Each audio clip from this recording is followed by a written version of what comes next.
Subscribe to our channel by clicking the subscribe button. Click the bell button and enjoy the latest uploads from our channel. Hello everyone, स्वागत है आप सभी का हमारे YouTube channel success thunder में।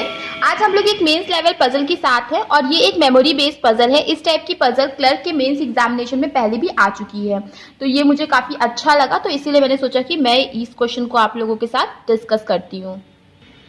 इस type के जो क्वेश्चंस होते हैं इनको सॉल्व करने के लिए कितना समय चाहिए ये मैं आपको वीडियो के अंत तक बताऊंगी। वीडियो जब खत्म होगा तब मैं आपको इसकी परफेक्ट टाइमिंग बताऊंगी। सबसे पहले आपको क्या करना है, क्वेश्चन को देखना है, इसका स्क्रीनशॉट लेना है, खुद से सॉल्व करना है और फिर वीडियो को फुल वॉच करना है। आई होप आपने अभी तक इंग्लिश के क्वेश्चन का स्क्रीनशॉट ले भी लिया होगा। ये है क्वेश्चन हिंदी में, इसका भी आप स्क्रीनशॉट ले लीजिए। उसके बाद मैं इस क्वेश्चन को सॉल्व करना शुरू करूंगी। आई होप अब तक आपने क्वेश्चन का स्क्रीनशॉट ले लिया होगा। चलिए अब हम लोग क्वेश्चन को खुद से बनाते हैं और देखते हैं कि कितने समय में इसको सॉल्व किया जा सकता है आसानी से। तो क्वेश्चन में लिखा हुआ है 10 पर्सन्स PQRST UVWXY। ये लोग जो है 10 लोग हैं जो कि एक बिल्डिंग में रहते हैं और जो बिल्डिंग है वो 5 फ्लोर की है, जिसमें से कि ground floor is numbered as 1, floor above it is 2 and so up to the top floor which is numbered as 5। ठीक है, तो मतलब सबसे ऊपर आएगा 5th फ्लोर, फिर 4th फ्लोर, फिर 2nd फ्लोर, फिर 3rd फ्लोर और फिर 2nd फ्लोर और फिर 1st फ्लोर। तो इस तरीके से कुछ ये अरेंजमेंट बनेगा। ज़्यादा टफ पजल नहीं है, लेकिन जब ये पहली बार आई थी, ये 2019 में आई थी आई गेस, श्योर मैं भी नहीं हूँ, लेकिन जहाँ तक मुझे याद है मैं उस हिसाब से बता रही हूँ कि ये शायद 2019 में आई थी। तो चलिए अब इसको सॉल्व करने की हम लोग कोशिश करते हैं। तो आगे देखिए क्या लिखा हुआ है, each of the floor consist 2 flat. सभी फ्लोर में जो है 2-2 फ्लैट है, फ्लैट 1 और फ्लैट 2, और जो flat 1 is immediately above flat 1 of floor 2, मतलब फ्लोर 2 का जो फ्लैट 1 होगा वो फ्लैट 1 ऑफ फ्लोर 1 के जस्ट ऊपर होगा, and immediately below of flat 1 of floor 3। मतलब अगर फ्लोर 1 का फ्लैट 1 ये होगा तो फ्लोर 2 का ये होगा, फ्लोर 3 का ये होगा, मतलब सारे के सारे फ्लैट 1 जो होंगे वो एक साइड में होंगे और सारे के सारे फ्लैट 2 जो होंगे वो दूसरी साइड पे होंगे। आगे देखिए क्या लिखा हुआ है, flat 2 of each floor is in east of flat 1। ठीक है, जो फ्लैट 2 है वो फ्लैट 1 के ईस्ट में है, मतलब जैसे फ्लैट 1 ये है तो इसका ईस्ट क्या होगा, ये साइड पड़ेगा, तो फ्लैट 2 ये होगा। तो आई होप कि अभी तक आपको ये चीज़ें जो हैं वो क्लियर हो गई होंगी काफ़ी अच्छे से। चलिए अब आगे बढ़ते हैं, आगे क्या लिखा हुआ है देखते हैं। आगे लिखा हुआ है S leaves in even numbered flat of even number floor. S जो है वो एक इवन नंबर फ्लैट में रहता है और रहता है या रहती है जो भी है, एस जो है वो एक इवन नंबर फ्लैट पे रहता है और एक इवन नंबर फ्लोर पे भी रहता है। मतलब एस या तो फिर यहाँ पे आएगा और इसकी एक जगह बनेगी कि एस या तो फिर एक यहाँ पे आएगा, इवन नंबर फ्लोर पे और इवन नंबर फ्लैट पे, दो ही इसकी पॉसिबिलिटी बन सकती है। आगे देखिए, R lives west of U. R जो है वो यू के वेस्ट में रहता है, on one of the floor above S, S के ऊपर किसी फ्लोर पे। ठीक है, मतलब यू और आर जो है वो एक ही फ्लोर पे रहेंगे और आर जो है वो वेस्ट पे रहेगा यू के और एस के ऊपर कहीं ना कहीं रहेगा। तो ये चीज हमने नोट कर ली है। आगे बढ़ते हैं, there are 3 floors in between V and R. V और आर के बीच में कितने फ्लोर्स हैं, 3 फ्लोर्स हैं। 3 फ्लोर मतलब देखो 1 2 3, ये 3 फ्लोर हुए, मतलब कि वी और आर जो होंगे उनके बीच में ऐसे का गैप होगा।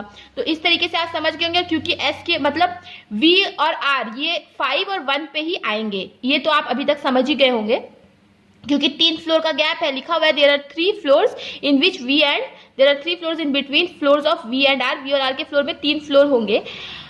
तो हम लोग अब इससे ये क्लियर हो गया है कि आर जो है वो 5th फ्लोर पर ही आएगा। तो आर यहाँ पे आ जाएगा, यू यहाँ पे आ जाएगा, आर यहाँ पे आ जाएगा, यू यहाँ पे आ जाएगा। दोनों ही केस में एस से ऊपर है, ये कंडीशन आपकी क्लियर हो गई। और आर और वी के बीच में कितने फ्लोर है, 3 फ्लोर है।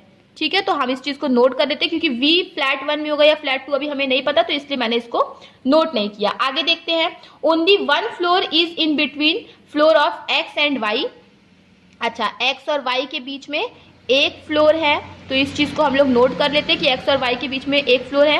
वाई हु डज नॉट तो मैंने आपको क्या बोला, पहले ही बोला कि जो हु होता है, कई वीडियो में मैंने आपको बता चुका है कि ये जो हु होता है वो नियरेस्ट सब्जेक्ट के लिए आता है, और यहाँ पे नियरेस्ट सब्जेक्ट क्या है, वाई है। तो ये हु जो आया है वो किसके लिए आया है, वाई के लिए आया है। तो Y does not live with V, Y जो है वो वी के साथ नहीं रहता है। तो इस चीज को हम लोग यहाँ पे लिख लेते हैं।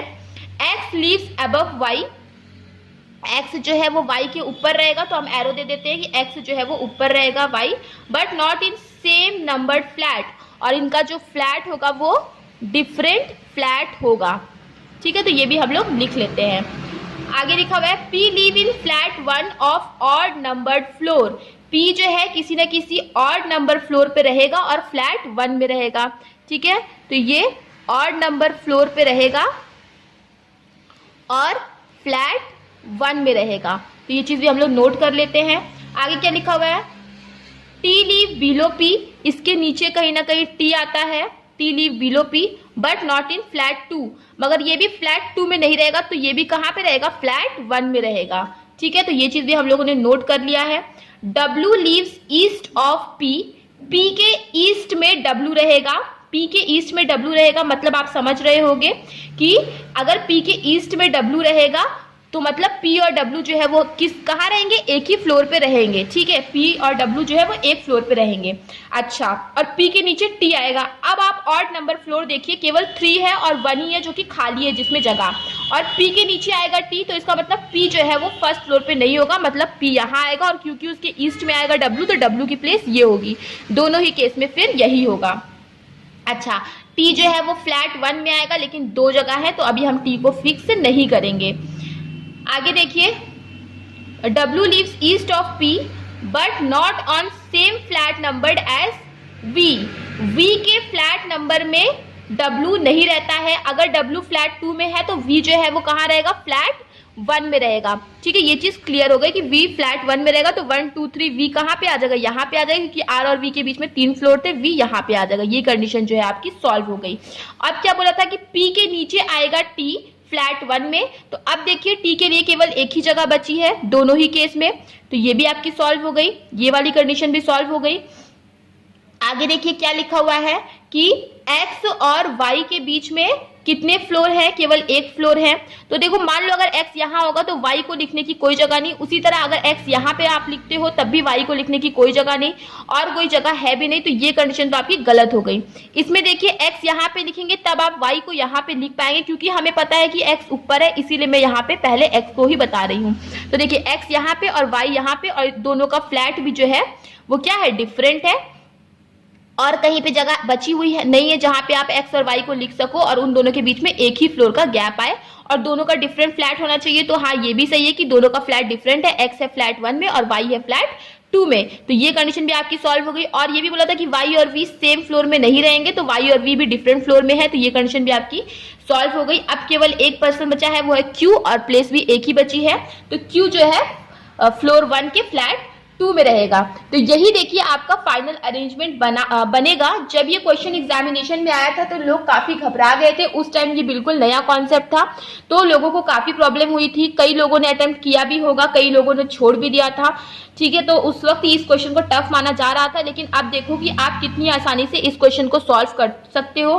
3 मिनट मैक्सिमम में अगर आपने ये अप्रोच फॉलो की, पहले कंडीशंस को प्रॉपरली नोट किया और फिर धीरे धीरे आराम से समझ के क्वेश्चन को सॉल्व करेंगे, तो 3 मिनट में मैक्सिमम ये क्वेश्चन सॉल्व हो जाएगा। अब क्लर्क के मेंस में ये क्वेश्चन आया है, तो मेंस लेवल का ही क्वेश्चन है, चाहे क्लर्क में आए या पीओ में, मेंस लेवल के क्वेश्चन आप 3 मिनट में सॉल्व कर ले रहे हो, मतलब काफी अच्छी तैयारी है।